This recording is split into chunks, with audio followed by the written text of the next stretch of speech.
Hey everyone, I know it's been a long time, but Daddy's podcast is starting right now.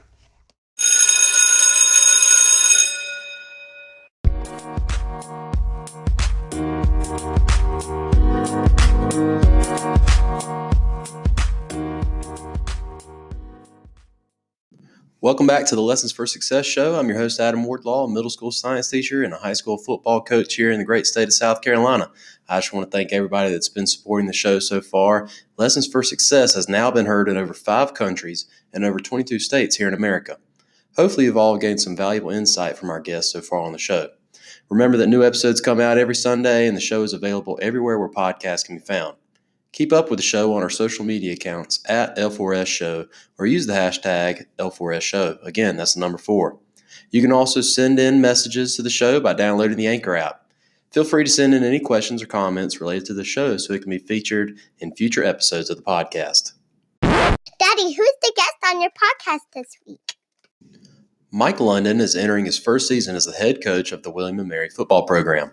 Coach London has experienced tremendous success, including a national championship at the University of Richmond in 2008, as well as being the 2011 Coach of the Year for the Atlantic Coast Conference while he was the head coach at the University of Virginia.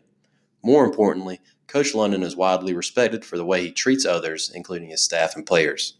You can follow Coach London on Twitter at Coach Mike London. Hope you enjoy.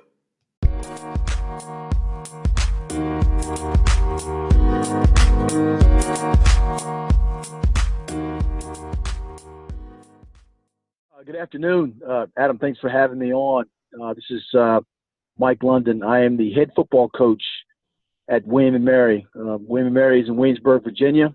CAA Conference, Colonial Athletic Association Conference, arguably probably the toughest FCS conference in college football. Ironically, William & Mary was my first full-time job back in the mid-1990s, and I've been really fortunate to have been at a few places as an assistant and then come back as the head coach. I played at University of Richmond, played football there, have coached at a number of places, UVA, University of Virginia as an assistant, Boston College as an assistant, of course, Richmond, my alma mater, as an assistant, and Howard University. I've had the chance to come back and be the head coach at three different places that I was an assistant. Obviously, William & Mary, University of Richmond, came back as the head coach there in 2008. We won the FCS National Championship. And then came back after being an assistant at University of Virginia to be the head coach there. And, had great opportunities and great times there. 2011 ACC Coach of the Year and moved on and coached at University of Maryland and then was a head coach at Howard University. And the thing about Howard University, an HBCU school, we right now currently hold the record for the nation's college football's biggest upset in terms of point spreads when we beat UNLV 2017. So I've been really fortunate to have been at a lot of places. I coached 1 year in the NFL of the Houston Texans. Just having the whole experience of developing players to get to the next level, developing players so they achieve their academic goals. I've had academic All-Americans and athletic All-Americans and sat in the green room with in the NFL, Radio City, New York, and seeing guys get called, by the commissioner draft day. Chris Long was a young man that I coached at UVA. So again, it's become full circle that I am from the Virginia area and happen to be back in a place that my parents and my wife's mother are very close and live nearby. So it's been a great ride for me. It's been full of a lot of ups, a lot of great wins, great victories, some downtimes. If you've been in coaching, there's tough years as well. But for the most part, watching young men come in, go to a school, to a university, want to get guidance, want to be led, role model and mentoring them, and then they go on and achieve their academic pursuits, their academic goals. Some of them go on to the next level in the NFL. Have a lot of players that have done that, but some go on to be doctors, lawyers, CEOs of companies. And so to me, that's what coaching is all about. Those are the things that, you try to, instill, inspire, motivate, the young men that I'm responsible for, that you will be more than just a student athlete, while you're at college, while you're at the school. When you finish, you'll be a husband, a father, you'll own a company, you'll be so many different things. And it's important that, to your listeners that play sports, or particularly football, that you don't tie your identity up into just being a football player, because you're so many other things when it comes to what's outside of just being a football player. And so I think that's always important. So, Coach, so I've been, like I said, I've had opportunities at several places, and have seen a lot of things, and been around some really, really good coaches. There's models of coaches that people try to, model themselves after. And I am a sort of a Tony Dungy follower in terms of his approach to family, faith, family, and football. And, those things are things that have instilled me along the course of a career that has seen me as having a cup of coffee with the Dallas Cowboys when Tom Landry was the head coach. And you're listening to the audience, probably know who is Tom Landry. But if there's some people out there probably would know who Coach Landry is. I've been a police officer. I was a police detective in the city of Richmond, and I had several encounters of life-threatening situations. And one particular night, a gun was pulled on me and trigger was pulled, and thank God it didn't go off, or else I wouldn't be talking to you. That's how I got into coaching, basically, because of that incident that happened one night in South Richmond. Coach, I'm also a big believer in the Be the Match of Project Life bone marrow initiatives. I am a bone marrow donor to my daughter Tyson years ago. I was identified as a match for my daughter when the doctor said that the odds of the parent would be a match for their own child, 10,000 to 1, rare, very rare, 1,000,000 to 1. I've heard all kind of numbers, but at Johns Hopkins Hospital, we did a bone marrow transplant using my marrow, and my daughter, is graduated from Old Dominion University. It was a physical therapist degree, and now she's getting her master's in Lynchburg, Virginia. So when I say faith, family, and football, you better believe trigger doesn't go off, and the doctors say that you're the match to your own child. It's just been unbelievable. And so my life and growing up and through coaching and having family and has been always associated with never let anyone or anything minimize or marginalize who you are or what you want to accomplish. And so I've been, like I said, really fortunate to have been assistant coach at 3 different places and come back as a head coach. And so I'm here now at William & Mary, and now we're preparing for an August camp, and obviously everyone is preparing for their upcoming seasons, and we're doing that as well as a new staff. And so I look forward to it. And but again, hey, if there's any particular topic or something that you want me to speak on, I'd love to. But I just wanted to give you that little bit of kind of where I'm from, and just kind of the DNA of who I am. There's so many things that as you were kind of going through, I was jotting down like, oh, I'd love to ask about this, love to ask about this. And, obviously the thing that stuck out was the situation with you and your daughter, and how tough of a time that must have been. You talked about the lessons you've kind of learned from coaching and from your upbringing and things like that. What was there anything from your experiences that was able to help you withstand that tough time that you and your daughter were going through? What do you feel like, obviously faith was probably a huge thing. And if that's it, we can dive into that. But how do you get through a time like that? It's got to be, extremely tough. Yeah, it was, and I look back on it now, and basically the doctors said it's a miracle that, a parent would be a perfect match for their own child, and we were at Boston College as an assistant coach, and coming off a bowl game, and she got really, really sick and didn't know what it was. Couldn't, just took her to the Children's Hospital there, and they did a bunch of tests and found out it's called Fanconi anemia, which is your body's inability to produce white blood cells to fight off infections. And the only cure was a bone marrow transplant. So as a young parent, you're like, okay, let's go get one of those. But it's much, much deeper and harder than that. And you have to join a national bone marrow registry. You have to find the right typings for an individual to donate. And for a while there, we couldn't find anybody. It was kind of bleak. It was just one of those things as a young parent when the doctors tell you something that's life-threatening to your child that you're like, you don't have enough money to do. Even if you had the money, you couldn't buy a cure. So, as I said, when finally I was working at when I left Boston College, one of the reasons I left and I went to Virginia, Al Groh was the head coach at Virginia. He just left the Jets.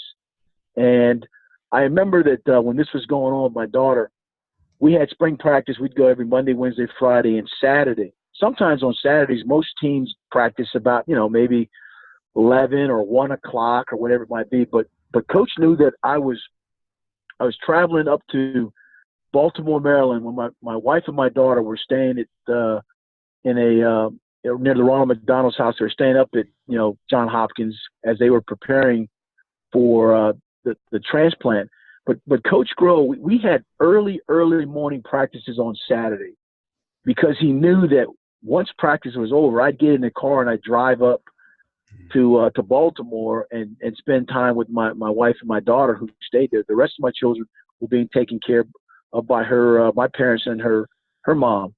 So I never forgot that as a coach that did something that was significant for me, that affected the opportunity for me to see my daughter and my wife and go through these procedures and just watch how things went. So that kind of stuck out to me, Coach, in terms of what being a servant leader is, what having empathy for people, loving people for who they are and what they can be.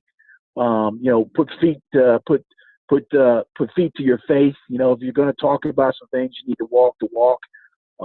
And just listening to just some of the, my daughter talking about how when she was there and she was going through her chemotherapy, the nurses and the people that came on the ward and did the physical therapy there, they help people walk, they help people do different things. And come to find out, when she went to Old Dominion, she wanted to be a physical therapist because she saw people come into her room, come into the ward and do therapy and help people. So she wanted to help people. So you never know about the effect that what you do that has on people.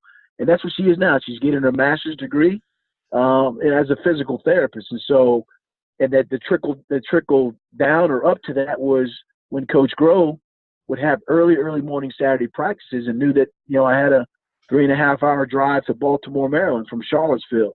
I never forgot those things. And then as you become a head coach, I've been really blessed in the 4th time being a head coach, that I implement those things in terms of taking care of my coaches and making sure my coaches go to their daughter's recital, their son's graduation, their whatever it might be. Those things are important.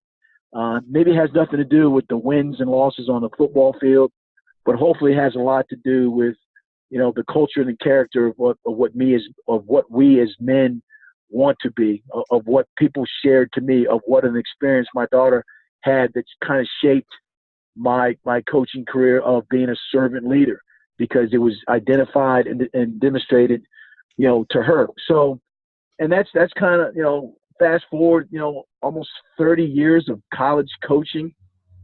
That's been the mainstay of just kind of what I believe in and just, the culture and the things that we do. It's about servant leadership. So that's it, Coach. I when I talk about her sometimes in the whole ordeal, I get a little emotional because it's a real life miracle that happened to myself and my daughter. And, I'm on the board of Be the Match, which is, Andy Cali. We talk about bone marrow drives and things that are done. I'm on the board there. I'm on the board of Project Life that talks about, the same things. And so I just want to put feet to face in terms of what I do and how we do it and the way we handle our program now at William & Mary, another place, another opportunity. So, again, I'm excited. I'm excited about this season coming up and all the possibilities.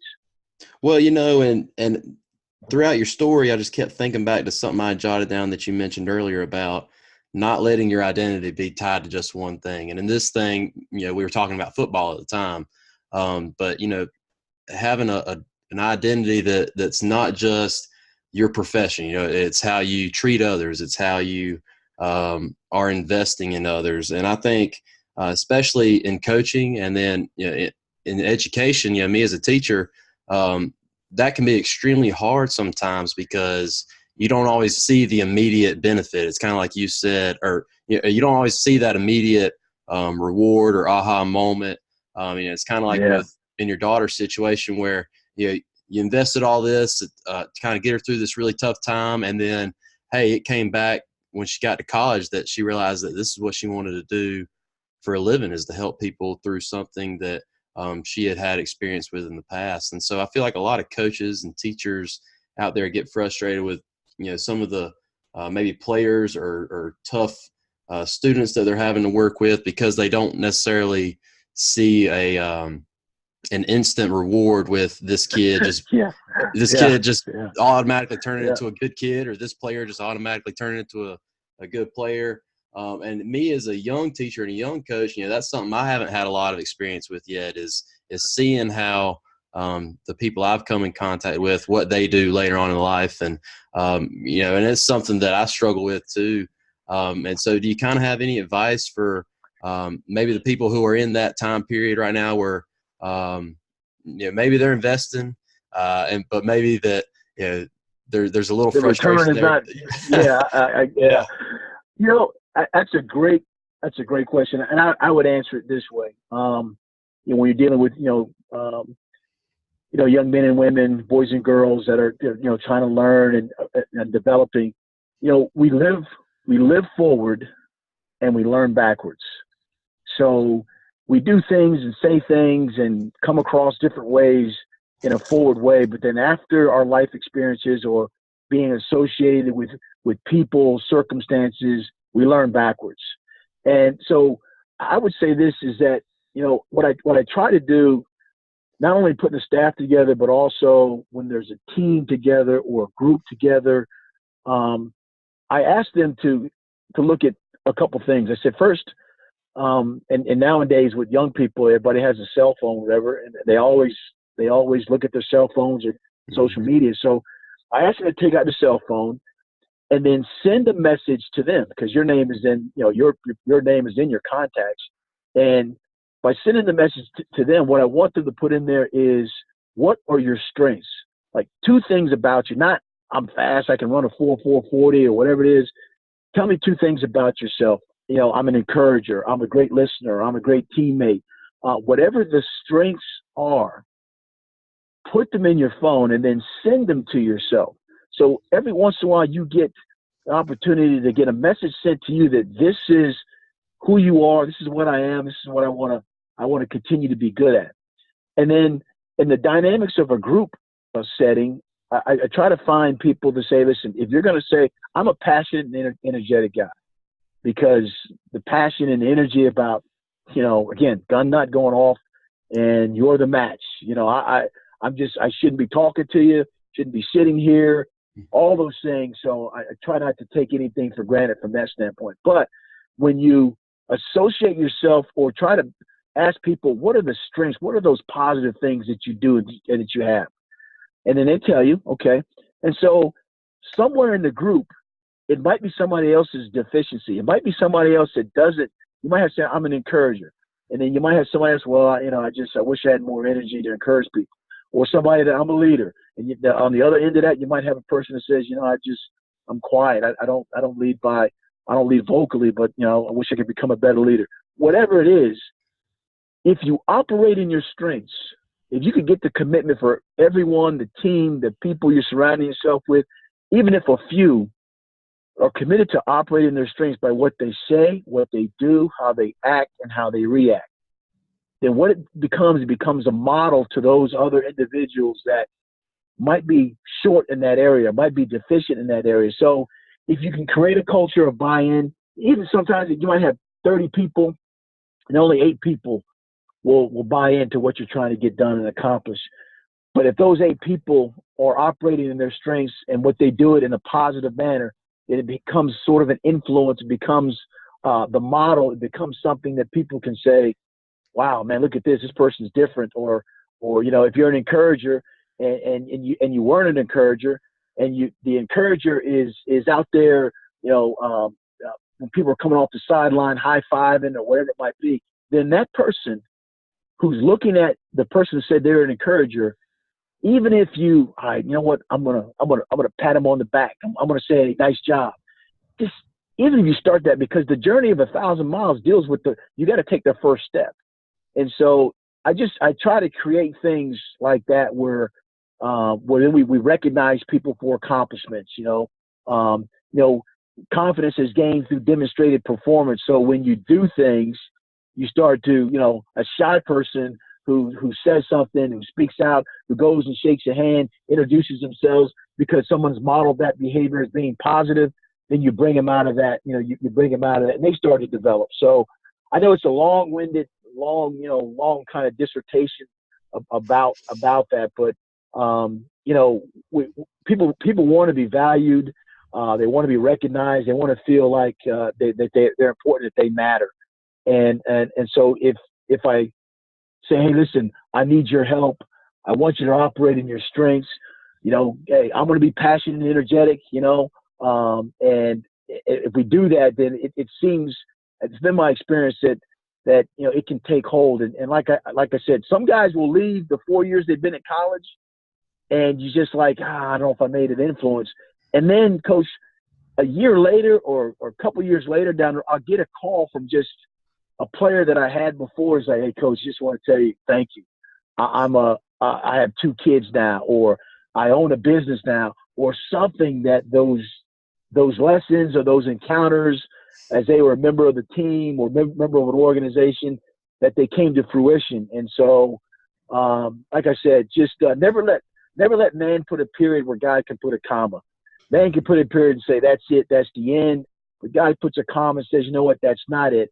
What we're doing is we're developing, and sometimes they don't develop on our time frame, but hopefully eventually they develop because you've been consistent with your approach and that not wavering and not changing about who you are and what you are. So that's what I got, Coach. I don't know if that's good or not for you, but that's amazing, what I'm Coach. You and everyone else.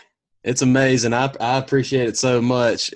Coach, I appreciate your time that you've given me this afternoon. One thing I kind of do just to cap off the interviews is and it could be something that we've already talked about, and we could just elaborate real quick or just reiterate what we talked about earlier, or if it's something new.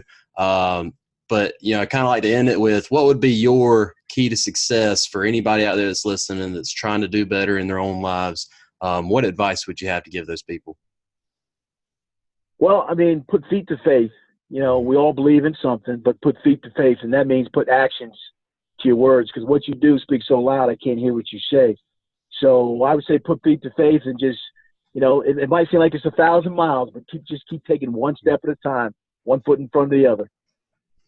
Coach, I appreciate it so much. If anybody out there wanted to keep up with you, social media wise or anything like that, is there anything they can be keeping track of you on? Sure. I'm at I like, it's funny how the whole Twitter thing, sometimes guys have the different names and _ big star 45. I'm like, no, Let's just keep it real simple. So I'm at Coach Mike London, and and I like to share, and I share those things, those moments. I'm really, really happy about what's going on, and at William and Mary, and Coach, your listening audience. I know that you said this is maybe your 11th or 12th podcast, but if what you're all about is what you're doing now, then man, God bless you, man. I mean, more of this is needed to talk about the positive things of what's going on and how you can take adversity and turn it into something that that's fruitful and people can benefit from it. So, people out there, continue to support Adam here as he's getting this thing done and getting his master's and coaching high school ball and middle school and all this stuff, man. So, it's about support and servant leadership. And again, Adam, I appreciate you having me on, and maybe we can hook up again, maybe during the season or sometime just to kind of see where everybody is.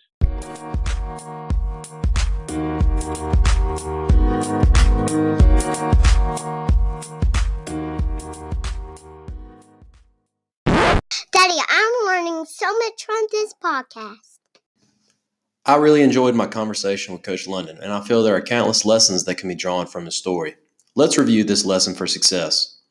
Coach London shared that by putting your feet to faith or actions to your words, you will eventually be rewarded with regards to what you emphasize. While those rewards may not come to fruition on a timeline that makes sense to you, trust that the big picture is already figured out. Coach London said it best: don't let a man put a period where God has put in a comma. If you're truly doing what you believe is right in your heart and not just saying what people want to hear, then you are bound to find success at some point.